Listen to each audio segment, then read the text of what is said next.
Let's go ahead and call to order. We have all of the members present, Commissioners Ward, Sacco, DeSantis, and myself. So we will go ahead and adopt the agenda. Do we have a motion to adopt the agenda? Second. Motion and second by Sacco. All in favor say aye. Aye. Opposed, like sign, seeing none. We have no minutes, so we will move right into it. We have 3 items on the agenda, but really it's just sort of 2. You all have the document that I gave out, so let's go ahead and deal with our first item, 211048, the selection of chair, vice chair, and setting up the meeting schedule.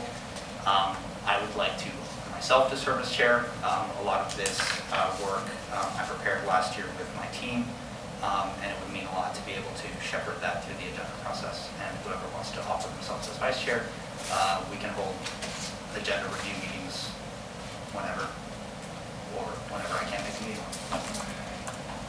Well, nominate Raina. So, thank you. So I have a very sincere concern about continuity. So my colleagues, one way or the other, will be likely out. They're not serving here in 8 months. And I understand that you did a lot of this work, but I think this would be a better time to train new chairs who will be here.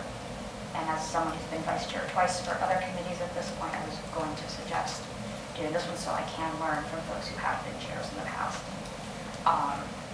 And that way there's continuity on the committee for time to come.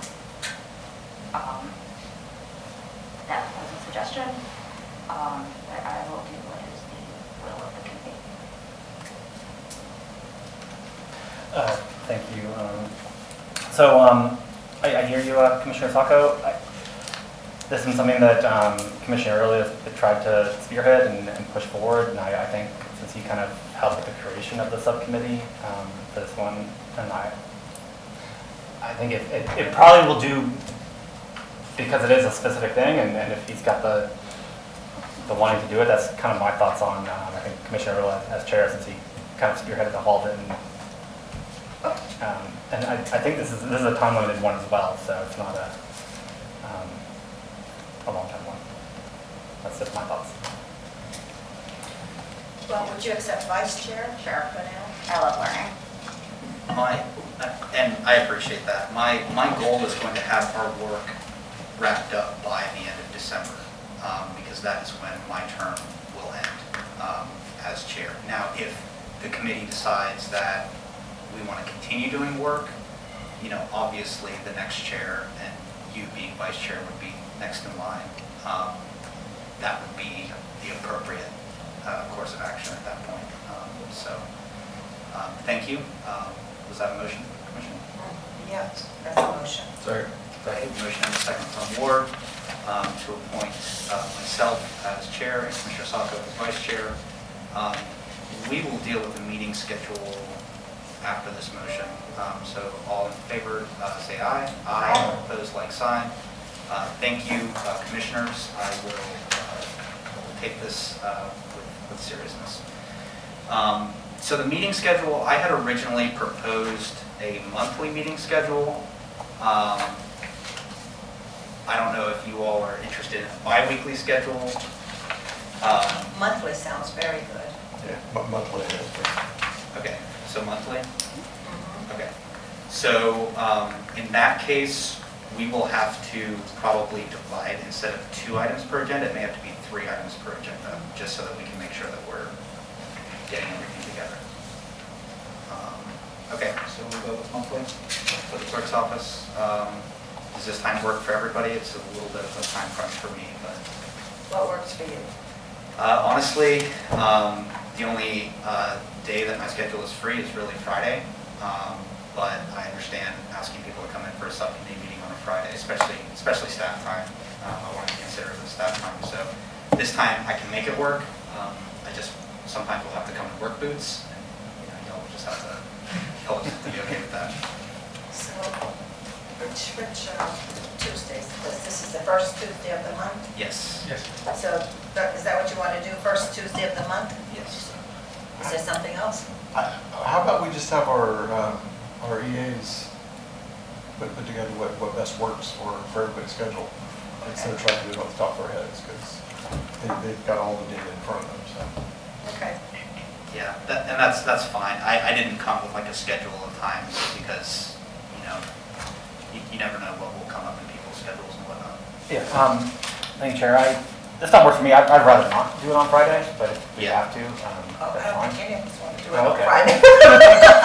That's why I Some of was us like to saying. stay on Thursday nights. It's second worst. No, we don't. want to be Second on worst Friday. choice is sometimes the option, but, so would it be better if we started at 4:30 and just abbreviated the meeting by half an hour? I mean, that might be difficult if we're taking 3 items at a time.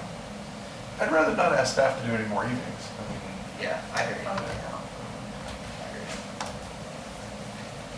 So I'm hearing that everyone sort of doesn't like the time, but I'm okay with this time. I just 4 don't want it o'clock to is be fine. later. Four I mean, if we o'clock. start at 3 o'clock, I think it'd be better, so Yeah. that people aren't working past 5. I can try. I'd have to work with my other job to see. What about on Wednesday, or Make that that be work. better, or, no? I mean, it may be. Okay. Like I said, I can work with my job today. I barely need it, so. If 4, I mean, it's 4 fine, just like, 3:30. yeah. Okay, so earlier Tuesday or Wednesday seem to be the preference. Okay, and then we'll just work with the EAs whenever that can go. Okay, great. We'll go ahead and move to the next item, 211047. So really quickly, I put out the agenda plan. I also attached my vision statement and the presentation that I gave the commission. Gosh, it must have been last June, yeah. So that's just a basis of some of the points that I'd like to go over. I obviously want to open it up to the commission, so anything that you all want to cover, I want to make sure that we get to as well. But I put some points out there, and we can just figure out which items we want to address first and second. Okay. Good.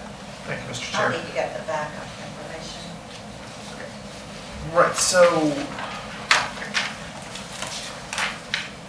I want us to be careful in light of the meeting we had the other day, the strategic planning meeting. I want us to be careful that we're not duplicating the work of other committees like the joint climate policy and climate and water policy work with the county that several of us also serve on. And that we protect staff time. If we're going to have, we expect staff to support each one of those committees, but we also talked the other day about how important it is for staff to be able to shore up the internals in the house and to not overload their schedules. There's an enormous amount of staff work here. There's a lot of stuff that we could sit around and say, yeah, that's a great idea, but without detail from staff, we're asking them to do things that they may or may not be able to deliver. And that we then may or may not be able to deliver. So I don't want to duplicate what other committees may already be doing. And I don't want to do the sort of thing that requires extra staff. Because we're not in a position to go, even if we were in a position to add staff, it's hard to hire staff right now. So I would like us to have a fairly extreme focus on what's deliverable and what we can honestly promise and what staff can honestly support. They're not going to tell us, no, we can't do that. They're going to sit here and say, okay, we'll do our best, and they're going to walk out of the room and say ugly things about us. But I don't want to overload our resources. I want us to do meaningful work that gets meaningful action, I guess, is what I want to say. And if we try to do everything, we're going to fail on most of it. Just my thoughts. I hear you. Any other commissioners? No. Yeah, thank you, Chair. One of the ones that I do want to make sure that we carry on was left over from the Zero Waste Subcommittee was construction and demolition ordinance. I think I'm taking that up in a later portion of the committee. To Commissioner Ward's point, I think it's a a fair, I mean, there's a lot here. I think we do have to, we have to prioritize on what is doable, and I guess one of the questions I have, what is the outcome, I guess, on some of these? I mean, is it ordinances, is it policies, is it setting goals, or like, I guess that's my one kind of question on what do we want to get out of it? Yeah, or throughout the process, I guess. It's going to depend on each item. So to the commissioner's point about not duplicating work, we're not going to assign duplicative work. What we're going to do is we're going to try and make policy recommendations to the city commission whenever we have additional recommendations to make for policy work that's already being done. So in that sense, we're not assigning new policy work or reiterative policy work, but we're giving recommendations for the city commission to take. For some items, for example, the construction demolition, that will require an ordinance. So that the recommendation from the subcommittee would be for the city commission to draft ordinance. Now, I think because we have 5 members, we could probably direct ordinances. I would like for us to recommend that to the city commission. I think that full body should see the work that we're doing and allow our other colleagues the opportunity to take votes on those things. Unless you've got a thought, which is fine. Yeah, just on the, I think that we should draft stuff and present stuff in a, but not final format, but like here is something. Because if we don't do that, we're going to talk about it for a while, and then it will take months to draft it, and then it will come, and then there'll be a whole new commission by the time things come back there. So I think similar how like a lot of other subcommittees do is like, here's the product. It changes to be made by the city commission at that point, but we're the ones who I think are diving deepest into it. So I think it probably best for us to make a real full-fledged recommendation to the commission, not just we should draft this ordinance. Like here's an ordinance we've gone through, we think it's good, and let it pass it. Okay.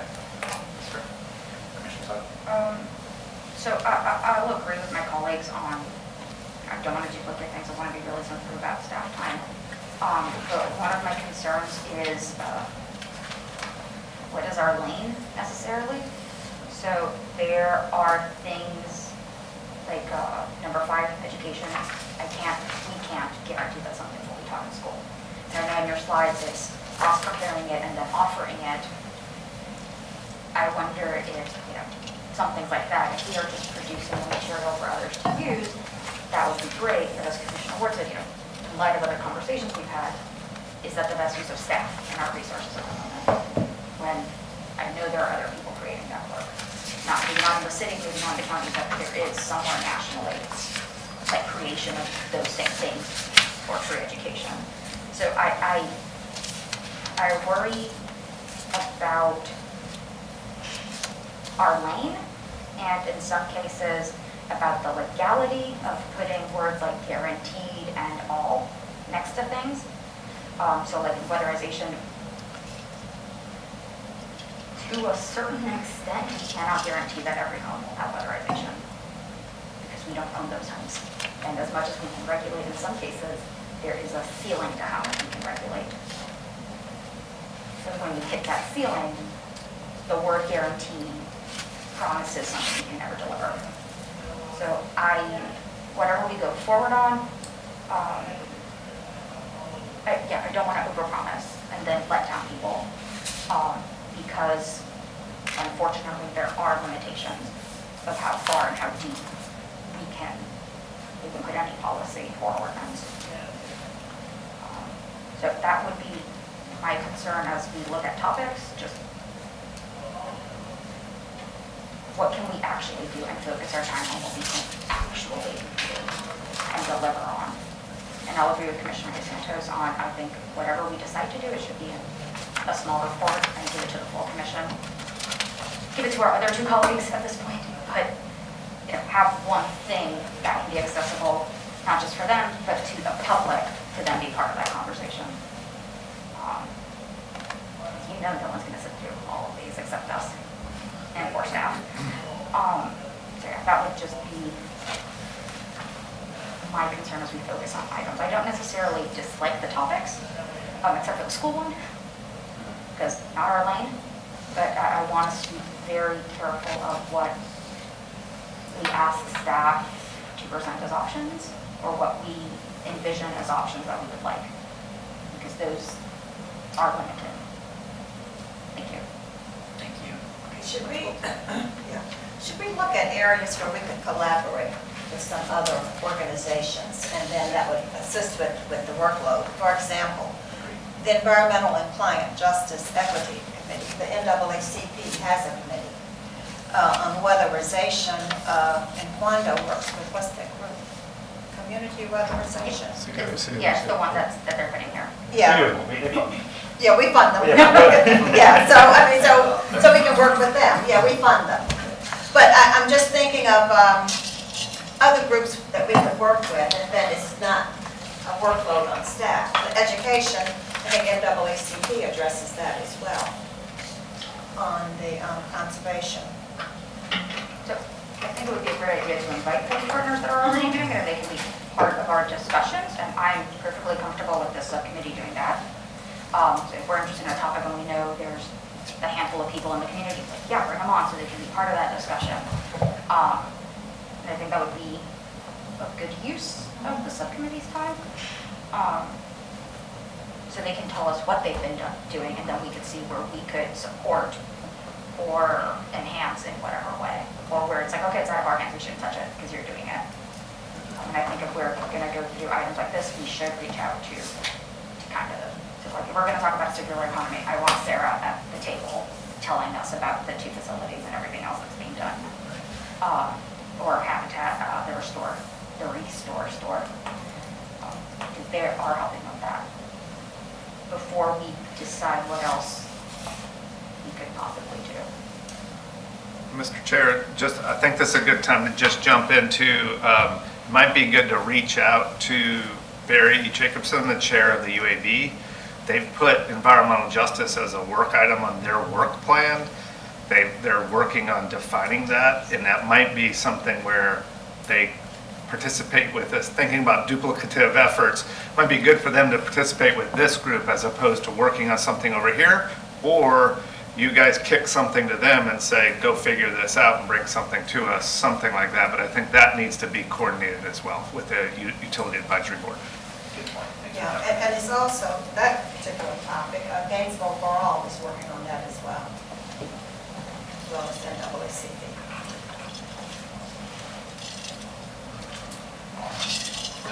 Thank you, Mr. Chair. So some of this, pedestrian and bike accessibility, I think we're all massively supportive of that, but it probably is better addressed at MTPO. I mean, although MTPO doesn't meet very often, but it has to. I mean, so many of the things that we address in that regard have to go to MTPO. I mean, some of our biggest problems are on streets that we can't do. Don't we have a committee? What is Dakota? What committee is that? The bicycles? So there's an advisory board. There's like pedestrian advisory board. Yeah. You know, and this is not something we can address right here now, but the idea of committees, standing committees, that we stopped doing before we came on the commission, wouldn't address a lot of these things individually. It would just be part of what they regularly do. I'm very interested in eventually pursuing that, but At the end of when I've served this whole time? I've been for it a long time. That's what we've been waiting for. If you could just wait till Were December. you been asking for the committees? For 6 years. Oh. Did you try saying please? You know Thank what? you. Don't just blame Harvey. It took me a while to get over to the committee side too, you know, Yeah. so here we are now. Blame the mayor, he's not here, so we'll blame him. You with against So, I guess what I was trying to say earlier is we can't do everything. You know, eventually it will all come to us as a commission, but we can't dive deep on all the things. And I would like to see us pick things that we can dive deep on as a committee, and that there is time to do, and that we could then make a real success of to pass on to the next level and pass actual policy change or policy implementation, rather than trying to do everything. I mean, we could have a 5 or 6 hour meeting about pedestrian and bike accessibility and still not scratch the surface of it. Climate justice equity, again, knowing that we've got the UAB working on that, knowing that we've talked around it at the joint committee or the joint board, and that the advisory board that reports to that is also discussing it. I don't want to have the same topic discussed by 4 or 5 different committees, and then trying to filter all of that back to the commission to take action. I mean, today, guaranteed preservation and inclusion of black neighborhoods, that's a huge topic, and we're never housing people with us. EV procurement policies, I think we probably all want to get there, but I don't know that we have anybody in the room who can address it from a staff viewpoint. So if we might be better served to say, here are the things that we specifically want to address at the next meeting. We need these staff experts to be with us to address even what currently exists planning-wise. Rather than saying, here's what we ought to do, and then saying, well, we're going to do this, and we can't do that because of these 3 things, and here's how we have to get around that at another meeting, might be helpful.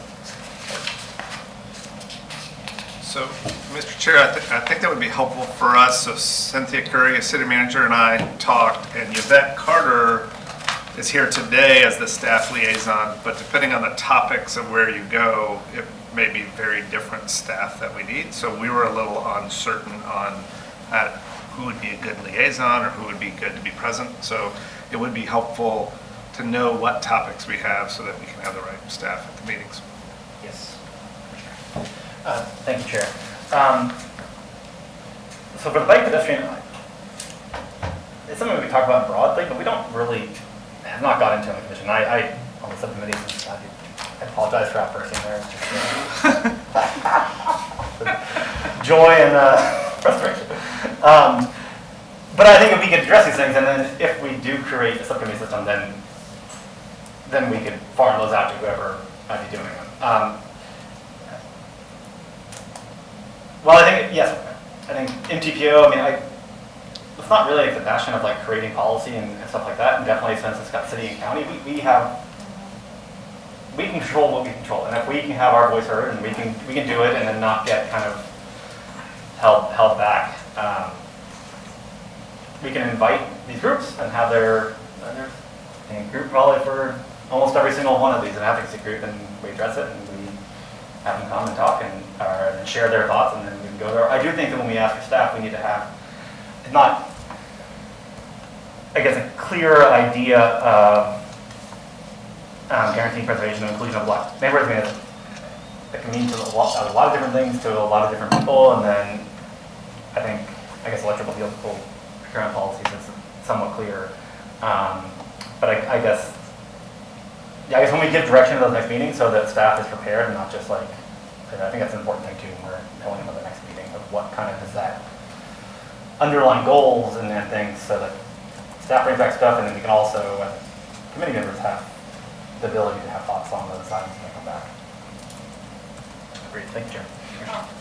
Speaking of like the appropriate staff, and it's the worst department to need right now. We would need people from like budget or finance, I think, at some point.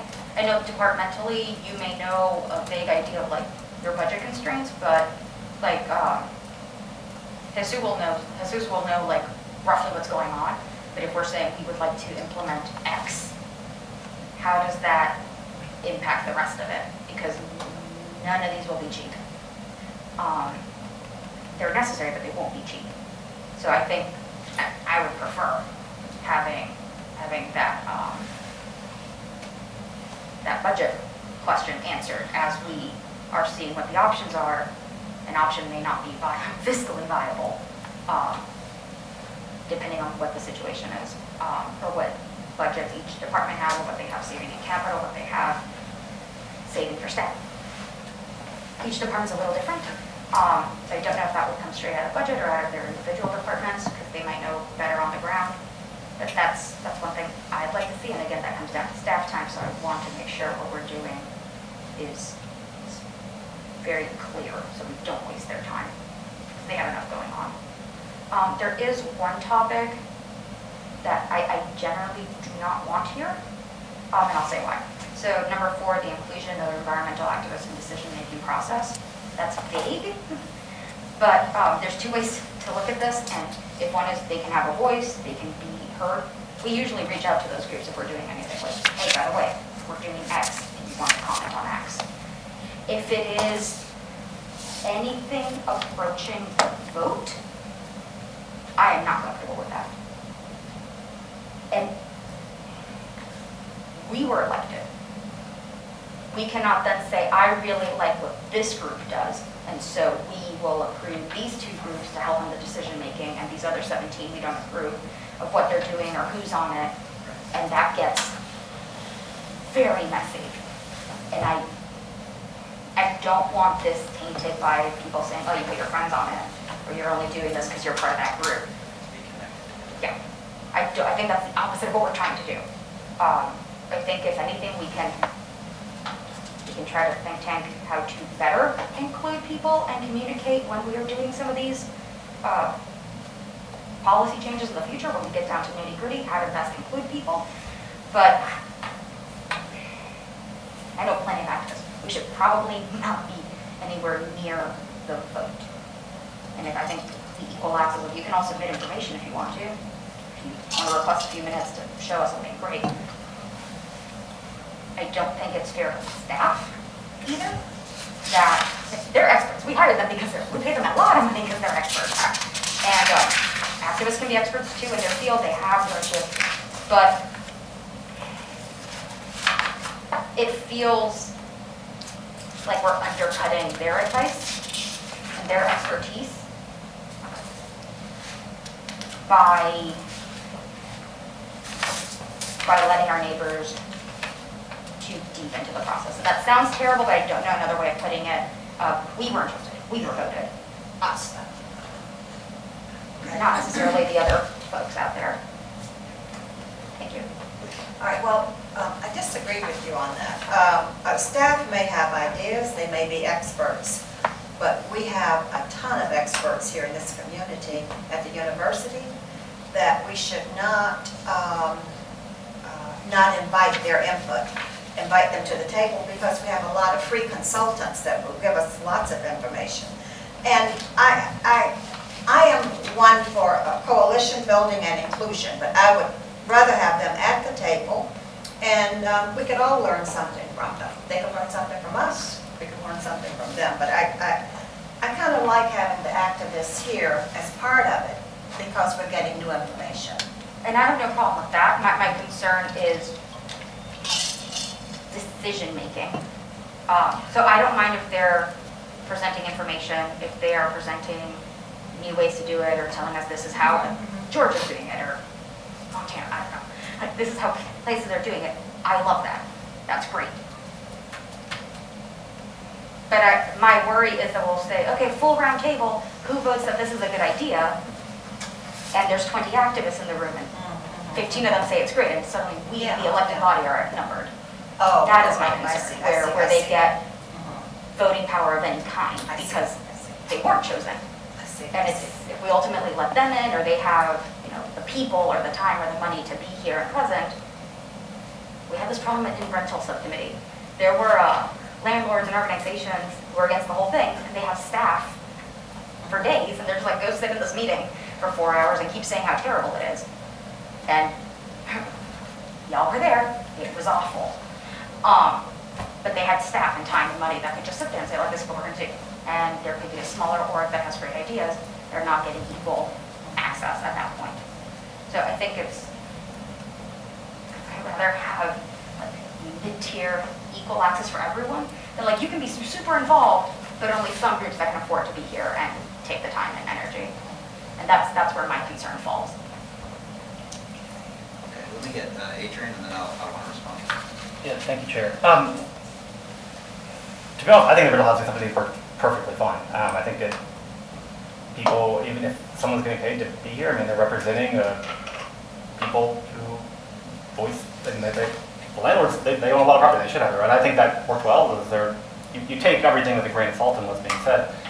I think I agree, I don't think like in the decision, decision making, because I think that should be open to everyone. If you're activist or not, whoever you might be, you shouldn't have to be a part of a group or something like that. But having, I don't know if that to be like a separate thing. I just think that with every single one of these, we should, if you're an interested party, come and we want to hear it. I think that should be the case on every decision, not just on it. So my thought is just like, I don't know, if you want to have a special discussion on it, but I think just when we're talking about bicycle pedestrian safety, there's people who care about that and some people who care about other ones, and just inviting them to, maybe they'll sit at the table or they sit, we come talk if they want to. That's just my kind of thoughts, which I think kind of solves both those issues. So, you want to go ahead, Art? Just real briefly, thank you, Mr. Chair. I think it's an issue of semantics. Yes, we want to include subject matter experts and people and staff and people who really deeply care and may not be experts. Their voices matter and they should be heard. Ultimately, the decision-making process, we're going to be held responsible for it. There's no way to back away from that. That's, they can give us all the information they want, but if it goes wrong, it's our responsibility. They get to take the credit. They should take the credit. We take the responsibility. That's how this game works. So I think it's a semantics issue. We absolutely want to include activists and subject matter experts and invite their opinions and hear what they have to say. And that's part of the decision-making process. But when all is said and done, we're the ones who have to vote. So I think it's just the words we used rather than the... And to that last point you made, I have taken good notes throughout the conversation. I can absolutely be open to wordsmithing, agenda topics, goals, things like that. That's just part of the subcommittee work that we do. I'm okay with removing it as a topic of discussion because I think that really it's something that we have to do actively, not just like talk about doing. Like it's something that we have to actively do. So in my vision statement, it's point 15. I'm sorry, I didn't number the pages. The recommendation was that in order to put forth plans and pass legislation that align with the goals of local environmental and climate justice activists and organizations, regular meetings with these individuals and groups should be established. There's a couple more paragraphs, but basically it talks about there has to be a regular meeting space and communication with folks. It's not necessarily like creating like a climate parliament that's going to vote in place of the city commission. So what I would be happy to do, and I was actually considering this anyway, which is to sort of I held an environmental justice town hall, which was fairly well attended. People enjoyed the opportunity to go to the cave and talk. So I was thinking about maybe doing something like that periodically to like essentially let the community know what we were doing. We sort of did something like that, I think. We did one or two of those for a couple of the past subcommittees that I've been a part of. Just being good stewards of the message, being good stewards of the work that we're trying to do. I think the point is well taken from everybody. What else you got? Okay, well, let's figure out what we want to talk about next month.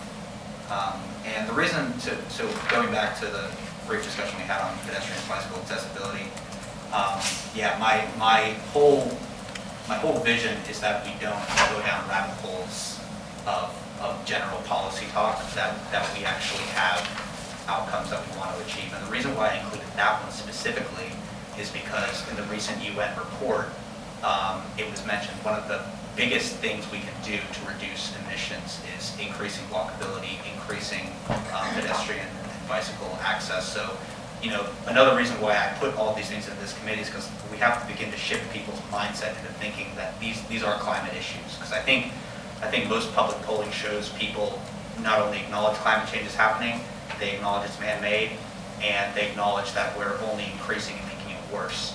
So if we begin to talk about these issues which people care about and couch them in terms of this is affecting climate change, that's the ultimate goal, is to get people to start to think about how these issues affect the climate.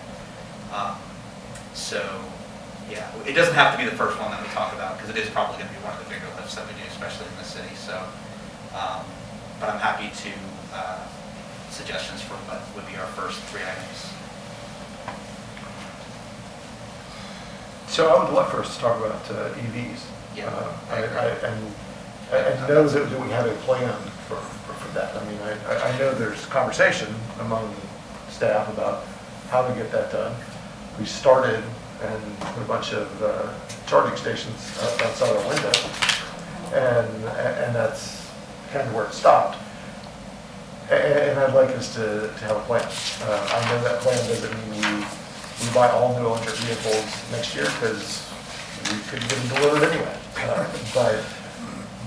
But seeing what the best practices are, what's possible from a delivery standpoint, what's possible from a finance standpoint, and how that works with our current replacement plan, and when you can expect to have that done. Those are the sorts of things we can discuss if we have staff support here to do that. I would love to have that on. I agree, and I've done just to respond to this point, and that's actually one of the topics I've started to research a little bit myself. So I'll bring some recommendations of what other cities have done for their procurement policies specifically for EVs. Preservation and inclusion of Black neighborhoods. And just as a pretext to that, that conversation largely emanated from conversations I had in Porter's Quarters about the cement plant near their neighborhood. And so I think that dovetails nicely into some of the zoning conversations we're having, particularly with south of Depot. Yeah. So okay, we can put that on there as well. So I think if the conversation about the cement plant and the other industrial uses nearby is going to be part of that conversation, that needs to be rephrased. Because, again, with Commissioner Ward's semantics, if you say preservation, yeah, I do mean that it's a healthy environment, or I mean physically preserving the structures. But I think if we want people to be properly aware of what we are talking about, so that if that's something they care about, they can come in, we need to phrase that better, if that's part of the discussion. So, Yeah. industrial use around vulnerable neighborhoods, like, I think is a much more open way to include kind of all those other issues around it.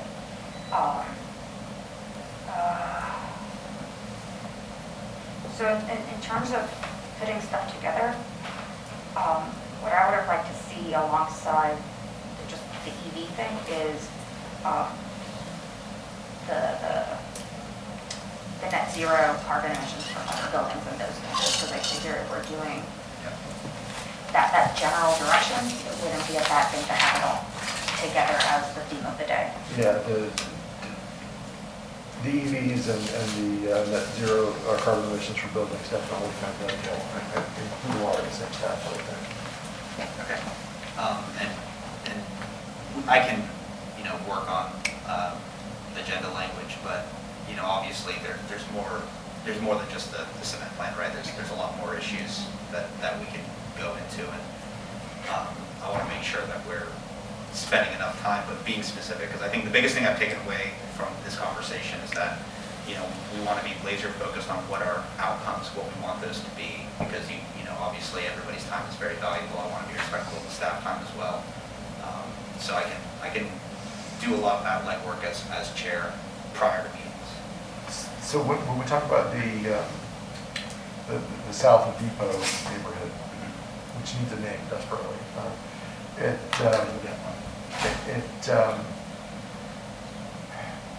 obviously we need to include planning in that, because the whole point is going to be, how do we rezone it from industrial, and what do we rezone it to? And the question then is, what does the community want it to be? And so it's a huge lift, and not something we're going to do in an hour at this committee meeting. But we could talk about how that process would work to create a community conversation.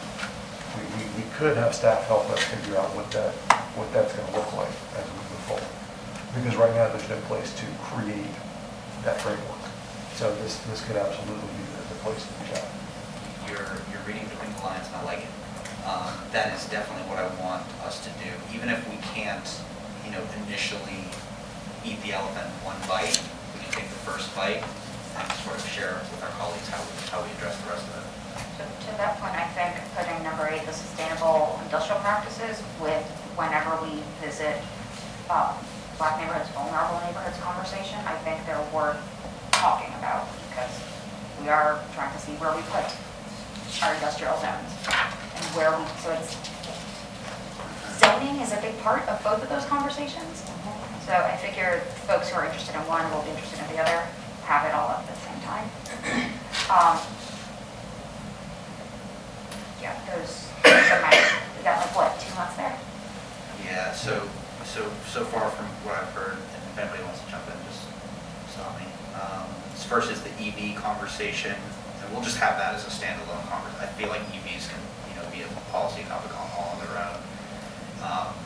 And then I'm hearing interest in pairing together industrial practice with the preservation and inclusion of Black neighborhoods, and then there's a separate pairing of the net zero carbon emissions and 10 and 11. yes, the high standards for pre-existing open building. Right. Okay, that's good. So we can even just pair those together, and I don't know how everybody feels. I know for zero waste we would just have a running agenda, and if we didn't get to it, we just push it to the next thing. That might be smart for at least the first couple of months. So if we don't get to an item, we can just move it to the next month.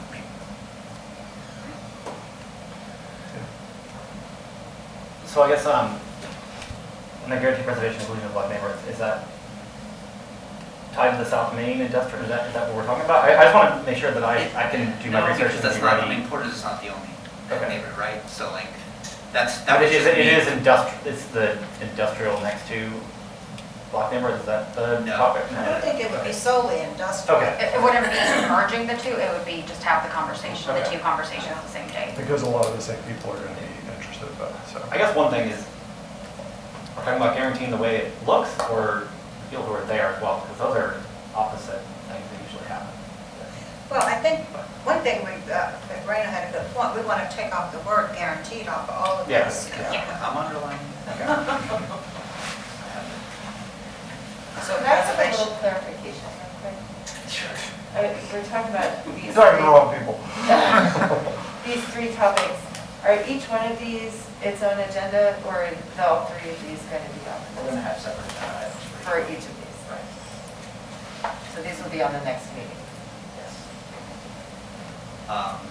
And we will have agenda review to clarify all of that. Okay, yes, I underlined every time I mentioned the word guarantee. I just had to get the committee created. So now, so it's not just specifically the topic of industrial. I just brought that as an Okay. example because I think that is a threat. But then, as already mentioned, there's no way we could tackle that particular area like in one go. I mean, There's a solution to it. I mean, that's the only great solution we have. Oh, we could just do it, but No, I mean, but I think we also go out there and all right, let's yeah, I mean, we'll talk about it. reel it in. Okay. I do have a question about the sustainable job training program. So I did look on the bigger slide one. Yes. I understand that a lot of these came from the Green New Deal, but in the context of what we have put on it, the environmental component, it seems like we all dug out.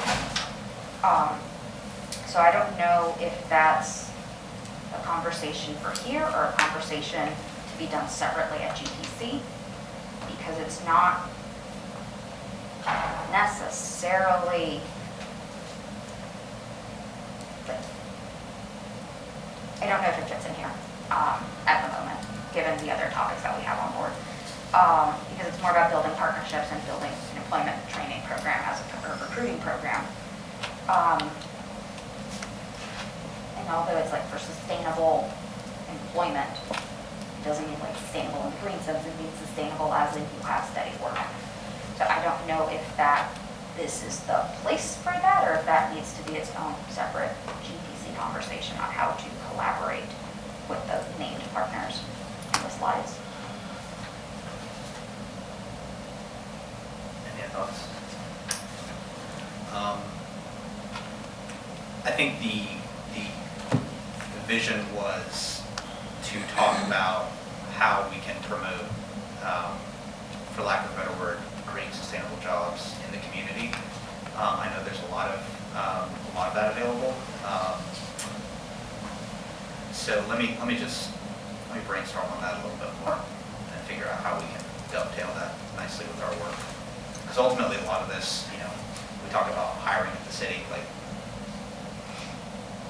ultimately the work of addressing climate change is going to take jobs at the end of the day.